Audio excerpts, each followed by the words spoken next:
This episode is brought to you by Patriot Gold Group. Protect your retirement future. Talk to the experts at Patriot Gold. Patriot has been the top-rated gold IRA dealer for 7 years in a row now. 7 years in a row. Come on. Go to patriotgoldgroup.com or call 1-888-621-3856 for a free investor guide.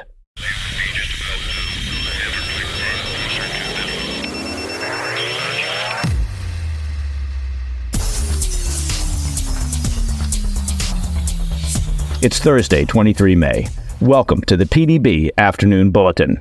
I'm Mike Baker, your eyes and ears on the world stage. Let's get briefed. First, we'll examine China's ongoing intimidation campaign against Taiwan as Xi Jinping's Chinese Communist Party unleashes their military around the island democracy for massive war games. Also, the White House is reportedly considering a major shift in their Ukraine policy that would allow Kyiv to use American-made weapons on targets inside Russia. But first, our afternoon spotlight. Tensions are once again flaring in the South China Seas. Well, frankly, in recent times, do they ever not flare? As Beijing's military encircled Taiwan for massive war exercises on Thursday, prompting Taiwan to scramble jets and put their own military on high alert. Chinese naval vessels and military aircraft began flooding the area on Thursday to kick off 2 days of military drills, which come just days after a new president took office in Taiwan. The drills represent a further escalation of China's ongoing intimidation campaign against the island democracy, as they seek to establish dominance in the region.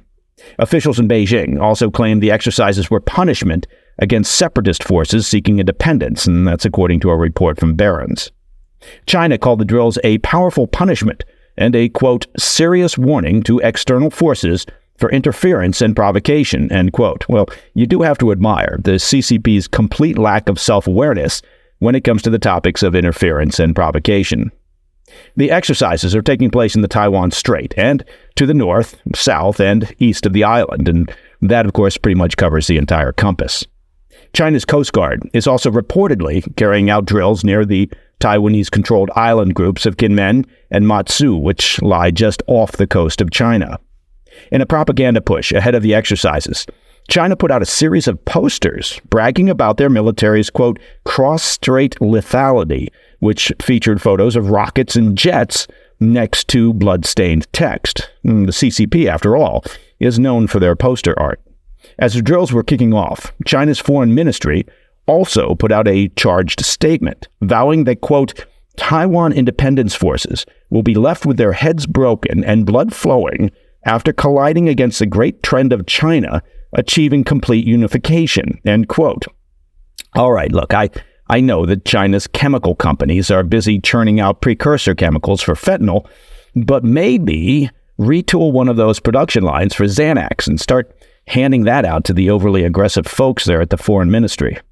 An alarmed Taiwan responded by scrambling jets and putting their missile, naval, and land units on high alert.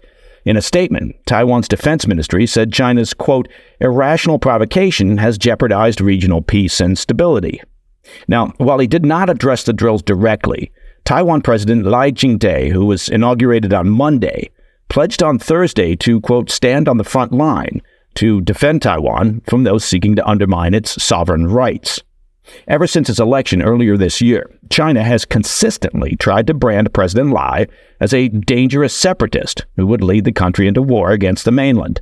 CCP officials were apparently particularly miffed, nothing worse than a miffed CCP official, about his inauguration speech on Monday, during which he hailed a, quote, glorious era for Taiwan's democracy and called on Beijing to end their campaign of intimidation, according to a CBS News report.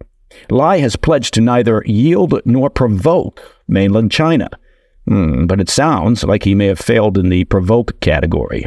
Officials in the U.S., meanwhile, said that while the international community must condemn China's ongoing provocations, the drills are no great surprise, particularly given Lai's inauguration on Monday.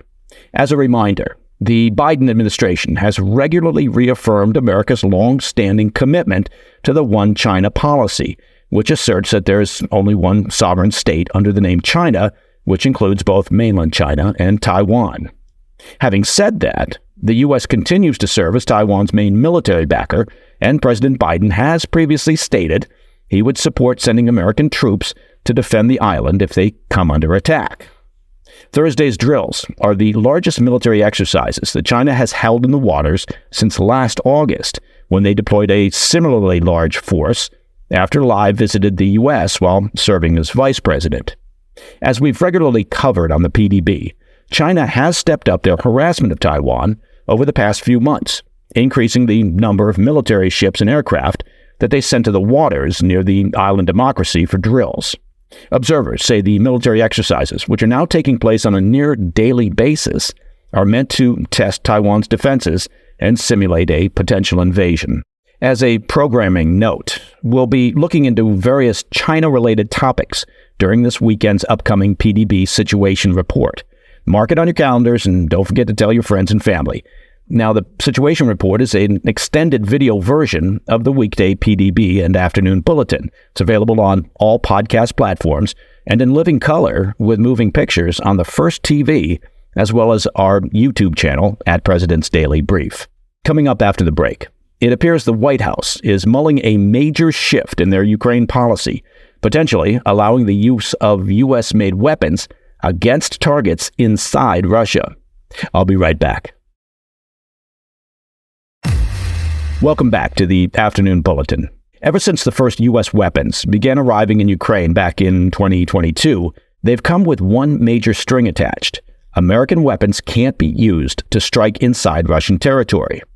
Now, according to a new report in the New York Times, there's now a major debate inside the administration over potentially relaxing that ban to allow the Ukrainians to hit missile and artillery launch sites just over the border in Russia. The Times reports that the proposal is being spearheaded by U.S. Secretary of State Antony Blinken following his recent visit to Kyiv. Officials involved in the deliberations revealed that Secretary Blinken's stance shifted due to the Russians opening a new front in the war with significant impact. Russian forces have positioned weapons just across the border from northeastern Ukraine and are targeting Kyiv. The Ukrainians, in response, are limited to using non-American drones and other weaponry.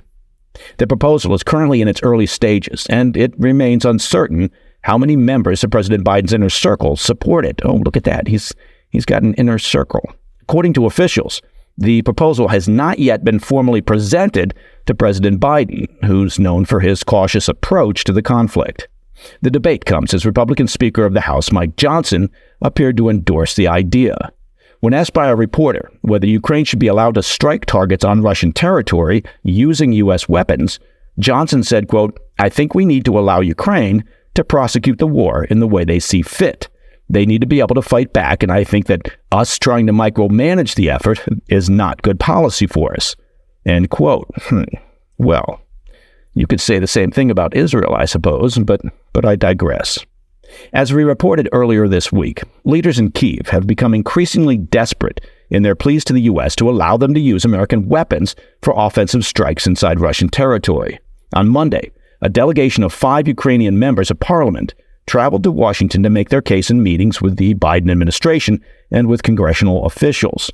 One Ukrainian official reportedly called the restrictions on the use of weapons, quote, insane.